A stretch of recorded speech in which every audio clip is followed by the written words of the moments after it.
Education plus academy पर आपका स्वागत है। तो आज की इस वीडियो में हम लोग औसत चैप्टर का क्वेश्चन नंबर 23 से आगे के प्रश्नों को सॉल्व करेंगे। लुसेंट गाइड से हम लोग प्रश्नों को सॉल्व कर रहे हैं और ये औसत की चौथी वीडियो है और हम लोग इस वीडियो में क्वेश्चन नंबर 23 से आगे के प्रश्नों को सॉल्व करेंगे। अगर बाकी की आपने 3 वीडियो नहीं देखा है तो आप 3 वीडियो जाकर के देखिए। लुसेंट गाइड के नाम से प्लेलिस्ट बनी हुई है। उस प्लेलिस्ट में आपको लुसेंट गाइड की जितनी भी वीडियो मैंने अब तक बनाई है सभी के सभी आपको मिल जाएंगी। तो आइए शुरू करते हैं क्वेश्चन नंबर 23। क्वेश्चन नंबर 23 है, पहले 6 प्राकृत संख्याओं के वर्गों का औसत क्या होगा। तो पहले 6 प्राकृत संख्याओं के वर्गों का औसत, तो देखिए शुरू से हम लोग 6 प्राकृत संख्या लिख लेते हैं। तो 6 प्राकृत संख्या के वर्गों का औसत,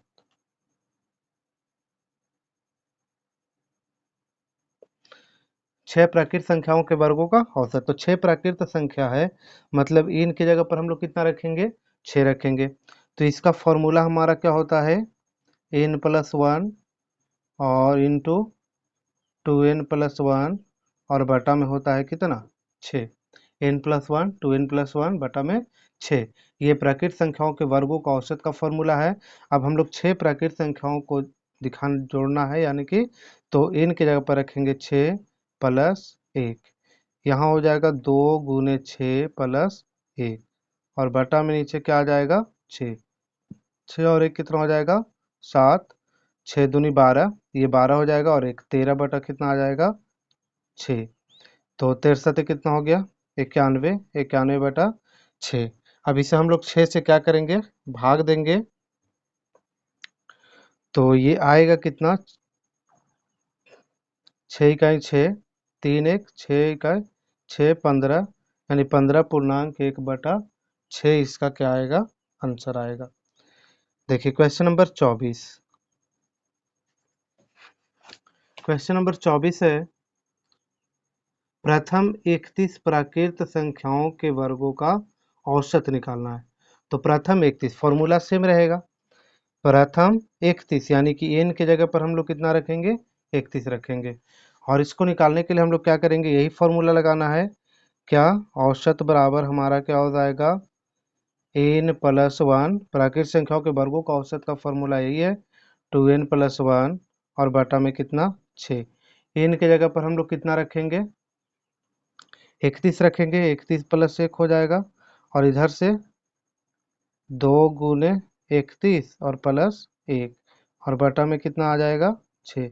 31 और 1 कितना हो जाएगा, 32। 31 दूनी 62, 62 और 1 कितना हो जाएगा, 63 और बटा में 6।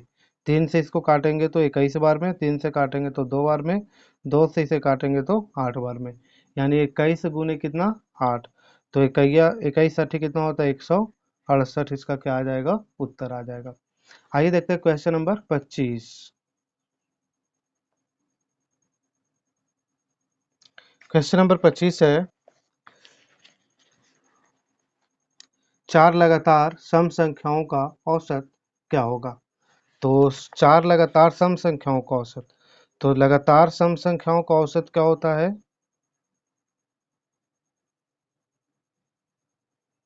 सम संख्याओं का औसत, इसका फॉर्मूला होता है n+1। तो n की जगह पर कितना, 4 लगातार है तो n की जगह पर 4 रखेंगे और यहाँ से 1 हो जाएगा, तो 4 और 1 कितना हो जाएगा, 5 इसका उत्तर आएगा। क्वेश्चन नंबर 26, प्रथम 50 तक के सम संख्याओं का औसत क्या होगा। तो 50 तक के सम संख्याओं का औसत निकालना है। तो 26 नंबर क्वेश्चन, देखिए क्वेश्चन में गलती दिया गया है, ये 50 सम संख्याओं का औसत होना चाहिए था इसमें, और अगर 50 तक के सम संख्याओं का औसत निकालना होता तो हम लोगों को सम संख्या उसमें कितना होता, 25, क्योंकि एक एक छोड़ करके सम संख्याएं हैं। ठीक है, देखिए टोटल 50 तक में हमारे पास कितने सम संख्याएं होंगे, तो 25 सम संख्याएं होंगे। तो इसका औसत 25 और एक कितना आएगा, 26।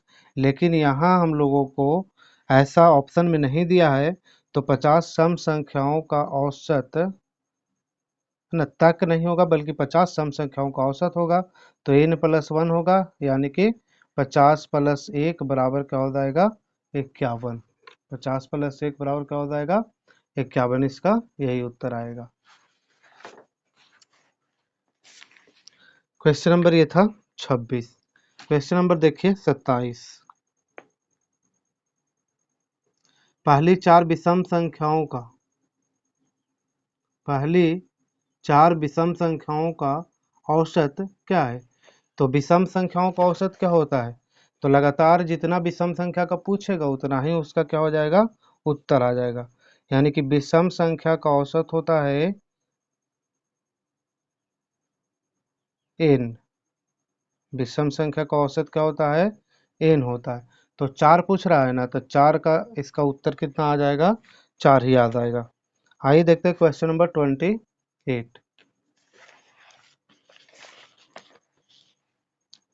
1 से 100 तक की विषम संख्याओं का औसत क्या होगा? 1 से 100 तक की विषम संख्याओं का औसत। देखिए यहाँ 1 से 100 तक का हो गया, तो इसमें विषम संख्या कितना होगा? 100 तक में विषम संख्या कितना होगा? इसको भाग दे दीजिए 100 को 2 से, है ना, क्योंकि एक एक बीच करके है, दो संख्या में से एक विषम है और एक सम है, तो इसे निकालने के लिए हम लोग क्या करेंगे 2 से भाग दे देंगे। तो ये 50 विषम संख्या आ गया, है ना। 100 तक में कितनी विषम संख्या है? 50 विषम संख्या है, ठीक है। तो अब इसका औसत निकालना है विषम संख्या का 100 तक का, तो इसका औसत क्या हो जाएगा? जो हमारा नंबर होता है वही होता है, यानी औसत बराबर n होगा, तो विषम संख्या भी कितना हो जाएगा 50 ही हो जाएगा। Question number 29। चार क्रमागत सम संख्याओं का औसत 27 है, तो इनमें सबसे बड़ी संख्या क्या है? तो देखिए सम संख्याएं क्या होता है दो दो के अंतर पे होती है। तो चार सम संख्याओं का औसत दिया हुआ है, तो हम लोगों को इसमें मानना पड़ेगा। माना कि पहली सम संख्या क्या है? माना कि पहली सम संख्या 1 से, ठीक है। माना कि पहली सम संख्या क्या है 1 से। इसी प्रकार अन्य सम संख्याएं क्या हो जाएगा 4 है, तो 3 और निकाल लेंगे। इसी प्रकार अन्य लगातार सम संख्या,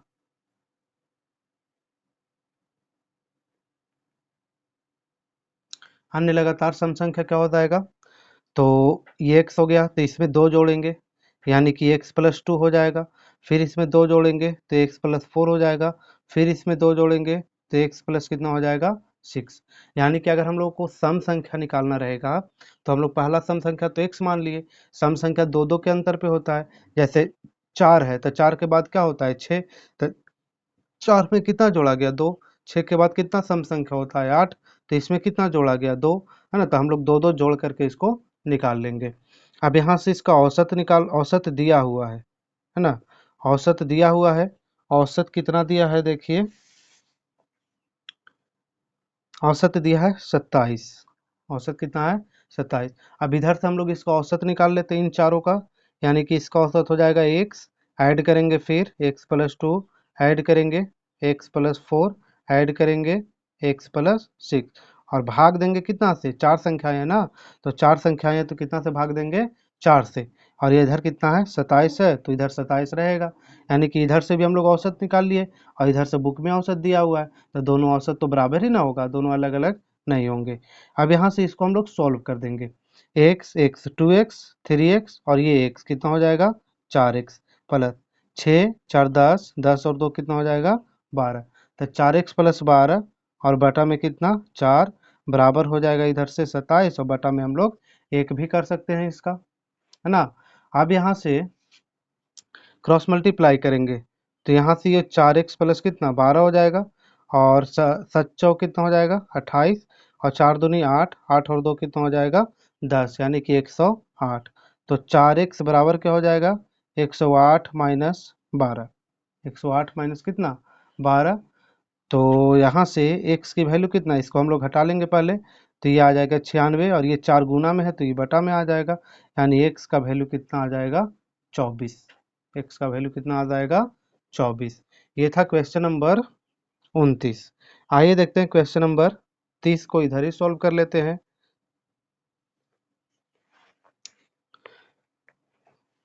नहीं तो छोड़िए अगली। 30 नंबर क्वेश्चन। 7 लगातार विषम संख्याओं का औसत 19 है, तो सबसे छोटी संख्या कौन सी है? तो इसे भी हम लोग को मान करके ही बनाएंगे। जैसे 7 विषम संख्याओं का औसत, तो पहली विषम संख्या मान लेंगे। पहली विषम संख्या बराबर क्या हो जाएगा? x। पहली विषम संख्या x। तो अन्य विषम संख्याएं हम लोगों को किस रूप में मिलेंगी? x+2, ये भी दो दो के अंतर पे होगा। x+4, x+6, x+8, x+10। तो 1 2 3 4 5 6, और एक और 7 विषम संख्याएं हैं, तो x प्लस कितना हो जाएगा? 12। अब यहाँ से इनका औसत निकाल लेना है। औसत दिया हुआ भी है, 30 का कितना है? 19 है। अब यहाँ से हम लोग 30 का औसत निकालेंगे, तो यहाँ से सभी को जोड़ देंगे, यानी कि x+2, x+4, x+6, x+8, x+10 और x+12, और बटा में कितना रहेगा? 19। बटा में नहीं, बटा में रहेगा कितना? 7। 7 विषम संख्याएं हैं, और इधर क्या रहेगा? 19 रहेगा। ठीक है। अब यहाँ से हम लोग इसको ऐड कर लेंगे, तो ये x कितना होगा? 7 होगा, यानी कि 7x हो जाएगा। अब इसको ऐड करेंगे अंक वाले को, तो 4 और 2 6, 6 12 8 20, 20 और 10 30, 30 और 10 कितना? 40। 7x बटा 40, और बटा में कितना हो जाएगा? 7, और 19 बटा 1। तो इसको तिरछा तिरछा हम लोग गुना करेंगे जब, तो 7x प्लस 40 बराबर 133 हो जाएगा। यहाँ से 7x बराबर 133, और माइनस में कितना हो जाएगा? 40। तो 7x बराबर क्या हो जाएगा? घटाएंगे 133 में से हम लोग किसको? 40 को। तो ये 3 आ जाएगा यहाँ से, और 13 में से 9 जाएगा, कितना बचेगा? 4। 93 हो जाएगा। तो 7 से जब हम लोग इसको भाग देंगे, तो ये डिवाइड नहीं होगा।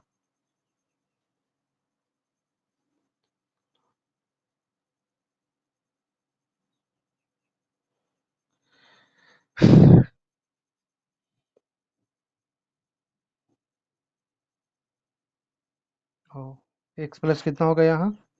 12 होगा। ठीक है। तो 40 और 2 ये कितना हो जाएगा? 42। 40 और 2 यहाँ 42 होगा, यहाँ 42 घटाएंगे, तो यहाँ कितना आ जाएगा? 91 आ जाएगा। ठीक है। तो x का वैल्यू यहाँ से कितना आ जाएगा? 91/7। ये कट जाएगा 13 बार में, तो x आएगा। ठीक है। तो सबसे छोटी विषम संख्या पूछ रहा है, तो सबसे छोटा विषम संख्या कौन है? x है, यानी कि सबसे छोटी विषम संख्या कौन हो जाएगी? सबसे छोटी विषम संख्या बराबर क्या हो जाएगा? 13, क्योंकि सबसे छोटा तो यही है, बाकी इससे सभी बड़े हैं। तो सम संख्या निकालने के लिए भी 2 ही जोड़ेंगे, और विषम संख्या निकालने के लिए भी हम लोग 2 ही जोड़ते हैं। जैसे 3 है, तो अगली विषम संख्या कितना है? 5 है, तो इसमें कितना जुटा? 2 जुटा। तो सभी संख्याओं में हम लोग 2 2 जोड़ करके हम लोग अगली विषम संख्या निकाले हैं। ये था क्वेश्चन नंबर 30।